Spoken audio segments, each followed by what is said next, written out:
હિમાચલ પ્રદેશના કુલ્લુ જિલ્લાના રૂમસુ ગામે પરંપરાગત માસ નૃત્ય સાથે ફાગલી ઉત્સવની ઉજવણી કરવામાં આવી. કુલ્લુ જિલ્લાના રૂમસુ ગામે ફાગલી ઉત્સવની ઉજવણી થઈ હતી, જે રાજ્યના સમૃદ્ધ સાંસ્કૃતિક વારસા અને પરંપરાઓનું પ્રતિનિધિત્વ કરે છે. આ ઉત્સવ મુખ્યત્વે શિમલા, કિન્નૌર અને કુલ્લુ જિલ્લાઓમાં ઉજવવામાં આવે છે અને શિયાળાના અંત અને વસંતના આગમનને દર્શાવે છે. ફાગલી ઉત્સવ દરમિયાન પરંપરાગત નૃત્યો અને સંગીત પ્રસ્તુતિઓનું આયોજન કરવામાં આવે છે, જેમાં સ્થાનિક લોકો રંગબેરંગી વસ્ત્રો અને લાકડાના માસ્ક પહેરીને ભાગ લે છે.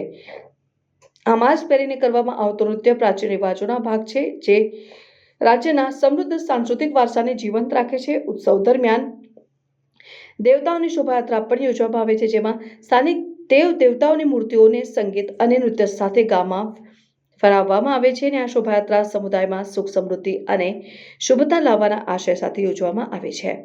ફાગલી ઉત્સવ સ્થાનિક લોકો માટે તેમની સંસ્કૃતિ અને પરંપરાઓને ઉજવવાનો અવસર છે, જે સમુદાયની એકતા અને સાંસ્કૃતિક ઓળખને મજબૂત બનાવે છે. આ ઉત્સવ પ્રવાસીઓ માટે પણ આકર્ષણનું કેન્દ્ર છે, જે તેમને હિમાચલ પ્રદેશની સમૃદ્ધ સાંસ્કૃતિક વારસાની અનુભૂતિ કરાવે છે.